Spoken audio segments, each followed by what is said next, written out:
चलिए दोस्तों, स्वागत है आप सभी का वर्ल्ड अफेयर्स चैनल पर। स्टार्ट करते हैं अपने आज के करंट अफेयर डेली बेसिस पर। यहाँ पर आप पढ़ सकते हैं quick point, organiser, special day, MCQ, news of the day and PYQs. आप मेरा टेलीग्राम चैनल ज्वाइन करें, थोड़ा मुझसे कनेक्ट हो सके और आपको हर एक क्लास का लिंक एक्सेस हो सके। चलिए तो स्टार्ट करते हैं आज के दिन की शुरुआत। 28 फरवरी आज के दिन ऑब्जर्व किया जाता है नेशनल साइंस डे। देखिए, ये सेलिब्रेट किया जाता है to remark the discovery of Raman effect by sir Chandrashekhar Venkata Raman ji, जिनके लिए इन्होंने जो ये डिस्कवरी करी थी 28 फरवरी 1928 में की थी, जिसकी वजह से इन्हें नोबेल पुरस्कार फिजिक्स में मिला था इन 1930। तो अगर इनके इतिहास की बात करें तो इनका जन्म जो है एक तमिल ब्राह्मण फैमिली में हुआ था। 1907 से लेकर 1933 तक ये Indian association for cultivation of science Kolkata West Bengal के मेंबर भी रहे हैं। उसके अलावा इन्होंने फिजिक्स की बहुत सभी फील्ड्स में जो है वर्क किया है और ग्रेटेस्ट डिस्कवरी जो रमन इफेक्ट की है वो भी इनके द्वारा डेफिनेटली की गई थी। चलिए, पहला क्वेश्चन आप सभी के सामने, यूनियन मिनिस्टर का नाम बताइए जिन्होंने लॉन्च किया नेशनल पोलियो इम्यूनाइजेशन ड्राइव 2022 के लिए। तो ये मनसुख मांडविया जी हेल्थ मिनिस्टर हैं हमारे भारत के, इनके द्वारा लॉन्च किया गया है। देखिए, पोलियो ड्रॉप का ये जो इम्यूनाइजेशन का मिशन है ये हर साल किया जाता है।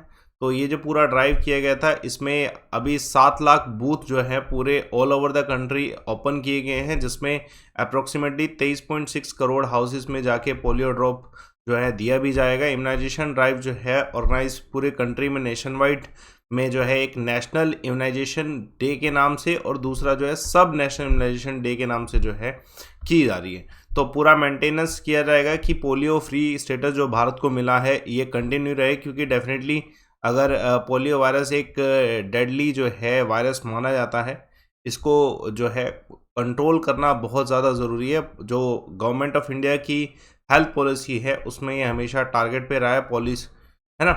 Let's see the next question. और उसके अलावा जो है हमारे भारत में स्वास्थ्य भारत का जो अभियान है, जो एम है, उसको अचीव करने के लिए बहुत ज़्यादा ज़रूरी है।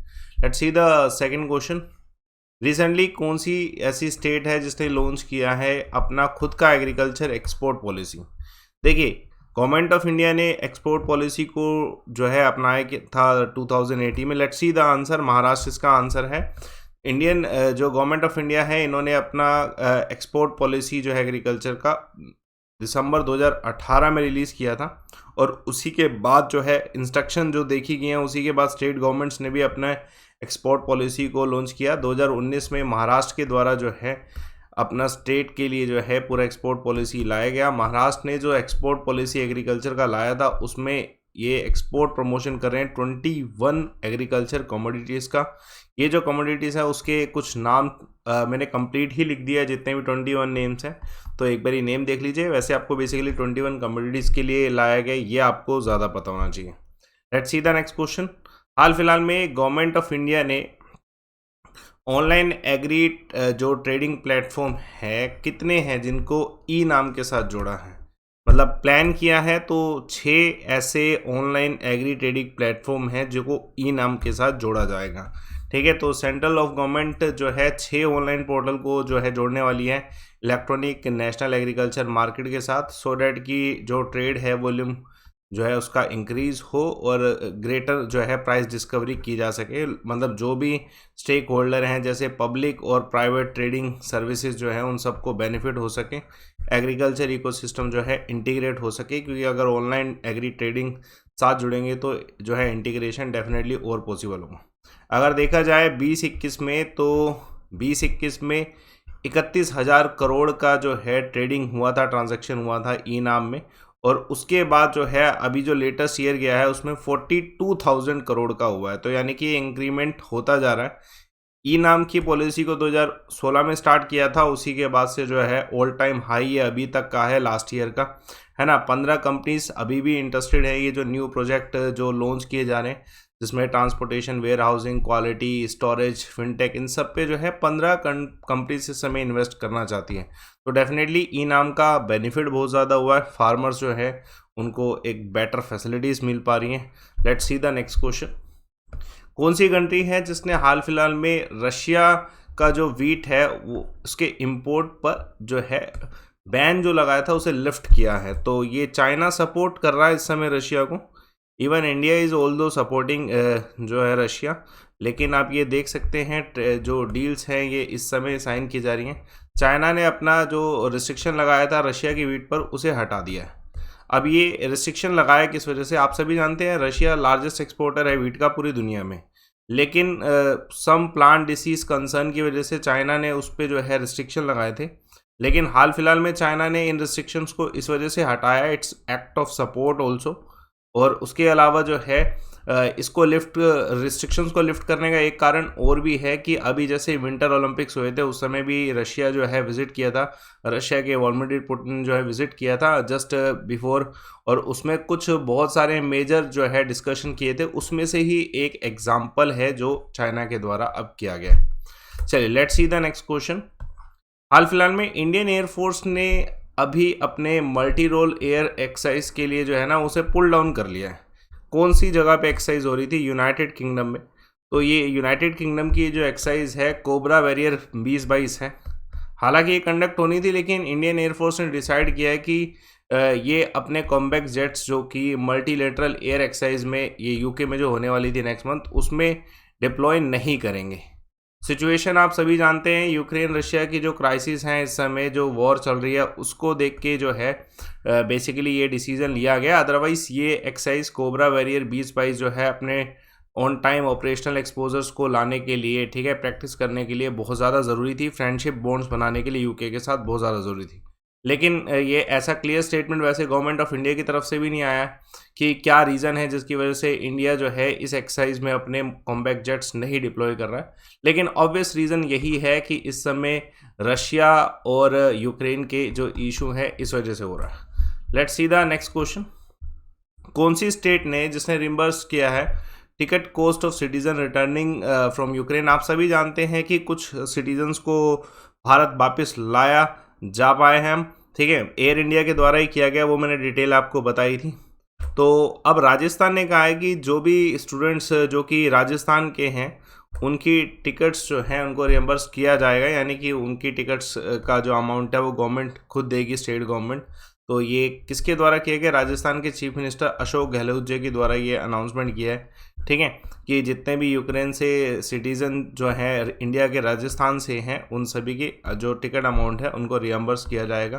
तो इस पे कोऑर्डिनेशन जो है राजस्थान फाउंडेशन करने वाला है ना, फैसिलिटेट करने वाला है। तो क्राइसिस के समय आप सभी जानते हैं कि 20,000 के अराउंड स्टूडेंट्स वहाँ पे थे, जिसमें से कह सकते हैं कि बहुत सारे स्टूडेंट्स अभी फंसे हुए हैं, मैनेज किया जा रहा है कि सारे स्टूडेंट्स बाहर निकल पाएँ। Let's see the next question.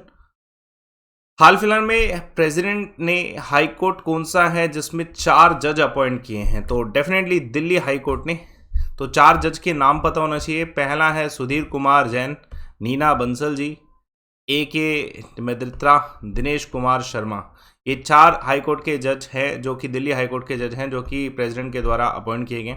देखिए जो दिल्ली हाई कोर्ट की जो जज की स्ट्रेंथ है वो 60 है, जिसमें से एट प्रेजेंट 30, और अभी भी अब 4 अपॉइंट किए गए तो 26 की वैकेंसीज अभी भी रहती हैं।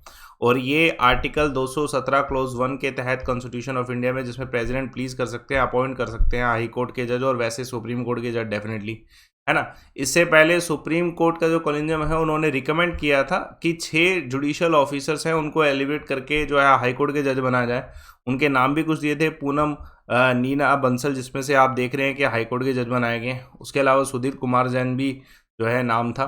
तो ये सब नाम दिए गए थे, उसमें से डिस्कशन के बाद जो है इन चारों को जो है जज बनाया गया। Let's see the next question. कौन सी स्टेट के फर्स्ट जो ट्राइबल CM थे हेमनंदा बिश्वाल, इनका निधन हुआ है। तो ये उड़ीसा के थे।